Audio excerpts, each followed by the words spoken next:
Hey, what's going on, guys? Welcome back to Funko Pop Central. Today, we're going to be counting down the 10 rarest Funko Pops of all time.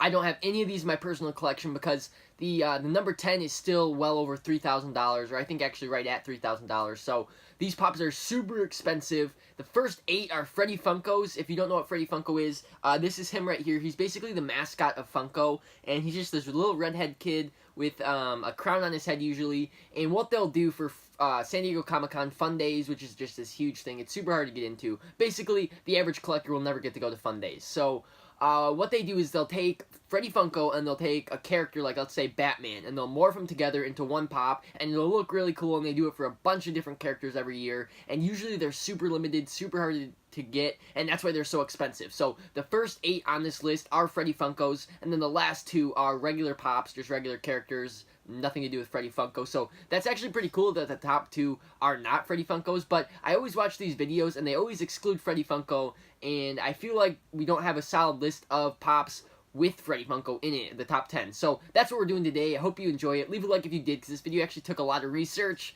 and yeah, I put a lot of time into this video, so I hope you enjoy it. Subscribe if you're new, and let's get into the video.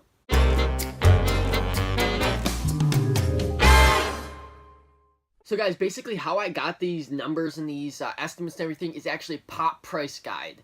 And I use Pop Price Guide because, if you guys know, I like Stashpedia better, if I'm being completely honest.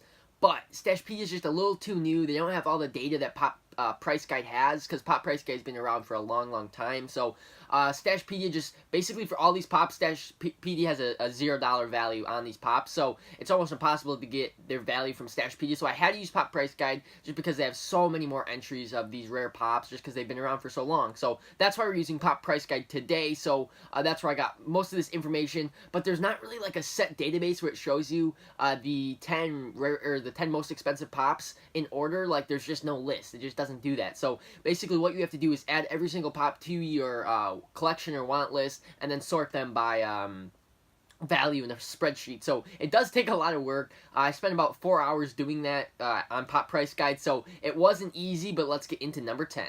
So guys, at number 10 we have Giant Toy Fair Freddy Funko. Also, I'm going to throw a picture up there somewhere so you guys can look at it while I'm talking about it.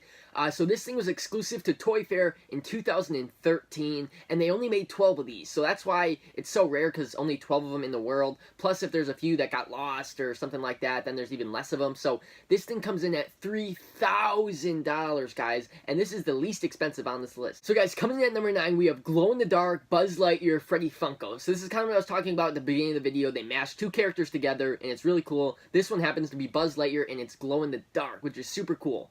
This was exclusive to San Diego Comic-Con 2011, and this one was also limited to 12 pieces. So a lot of these super rare Freddy Funkos that you'll notice is either 24 or 12 pieces. So that's kind of why they are so rare, because if someone wants it, there's really not that big of an opportunity to get it, because there's so few of them in the world. So that's why these super rich collectors will pay a lot of money for them. But anyways, guys, this one comes in at $3,050, so only a $50 jump from the last spot, but it starts to grow exponentially in a second here. And yeah, this one's really cool though, $3,050. So guys, coming in at number 8, we have Freddy Funko as Boba Fett. So this is a super cool one. I love Star Wars, and a ton of other people love Star Wars, and that's one of the reasons that this one is so rare. They only made 24 pieces of this pop, so a little more than the other ones, but still valued a little higher. And this was exclusive to San Diego Comic-Con 2014. And dude, that's my favorite Comic-Con of all time. I got my my Lunchbox SpongeBob pop over there from that year. Just so many cool pops were released that year. I think it was the best San Diego Comic-Con for Funko ever to this day. I think it was way better than 15, 16, 17. So, and I think it's going to be better than 18. So that's just a legendary San Diego Comic-Con. And this one comes in at $3,120. So again, not a huge jump from the last one, but still a ton of money to be dropping on a 3-inch Funko Pop. So super cool one, and super expensive one. At number 7, we have glow-in-the-dark Frankenberry Freddy Funko. This thing was released at San Diego Comic-Con 2011, and they only made 12 of these ones too. So we were at 24, now we're back down to 12, and this one comes in at $3,200. and $10, guys. Super, super expensive. Also, it's pretty cool, and a little bit of significance about this one is they throw that chase sticker on there, because I believe that they made 24 of these pops, and then they made 12 of them as chases and glow-in-the-dark, and 12 of them just regular, so I believe that's why they throw the chase sticker on there, or I don't know if they just do it just because it glows in the dark. Not really sure how they did it back then, but it's still a really cool one. At number 6, we have Metallic Ghost Rider Freddy Funko. This one is amazing. I love this pop. This one is definitely my favorite on the list so far. It's just super, super cool. And this was released at San Diego Comic-Con 2013 with that nice blue sticker. I love that sticker. And they made 12 of these as well. And this one comes in at $3,390, so we're getting up there a little bit. Not too high, though. It's still increasing just a little bit at a time. But this is a super awesome one, and I love the metallic on it. I love the Freddy Funko and Ghost Rider together. I think it looks super cool, and I believe they made a different version of this Ghost Rider as well. I think it's a little higher on the list, so we'll get there in a second, but this is an awesome one. So we have another Frankenberry at number 5. This one is a metallic Frankenberry that they also released at San Diego Comic-Con 2011. They made 12 of these, and this one is worth $3,430. So this one is a crazy expensive pop, and I think I actually like this one a little bit better than the glow-in-the-dark one, just because, I don't know, I think it just looks a little bit cooler. It kind of almost looks like when the jellyfish take over SpongeBob's body in SpongeBob. I don't know why I said that. They kind of all look like that, to be honest, but I really do like this one. I think it's a really cool metallic, and yeah, that one comes in at number 5. So we are pushing Ghost Rider aside for this number 4 pop.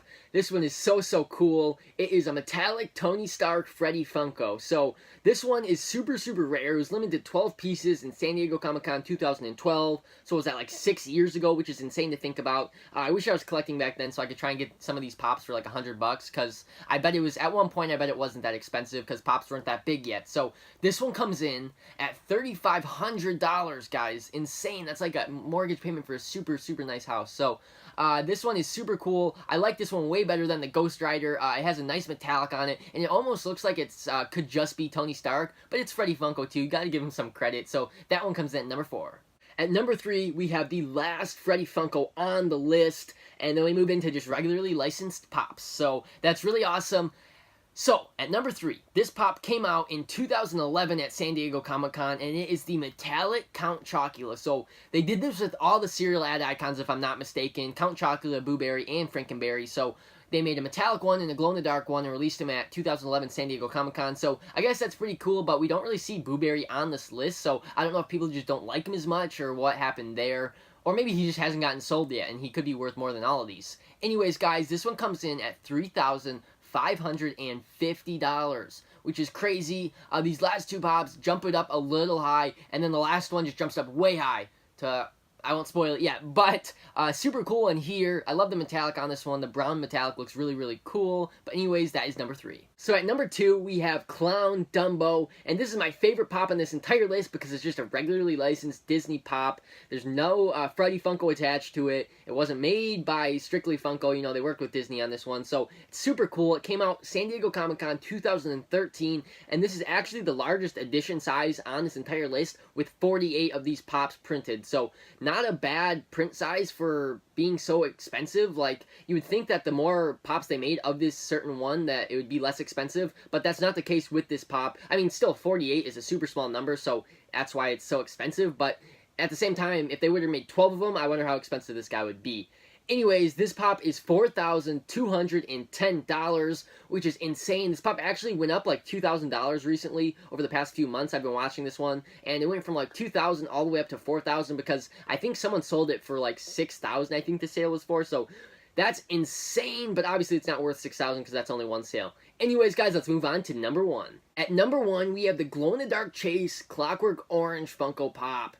This thing is insane. I couldn't find the year it was actually made, so if you guys know, Max is trying to eat Freddy Funko there, but if you guys know the year it came out, let me know in the comments down below, because I couldn't find it. I researched a lot, I read a lot of articles, and I just, for some reason, couldn't find the year it came out. I don't know if no one knows, or just people that work at Funko. I have no idea. Leave it in the comments if you know, but they only made 12 of these chases, and it comes in at $13,300. So basically, if I sold my entire collection, every single pop, for the value it's worth, I would have that pop and about $500 to spare. So that kind of puts it in perspective a little bit. And it's not like my collection doesn't have rare pops, and I have super rare pops. I have $200, $300 pops. So that's pretty crazy to think about.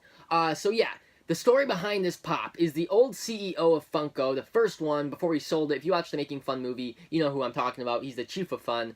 But yeah, so he made 24 of these pops, I believe, 12 chases and 12 just regular. And by the way, the regular is worth like $2,000 still, which is crazy. But so what happened is he signed the original 12, and then the 12 chases were just by themselves. They didn't get a signature, I don't believe.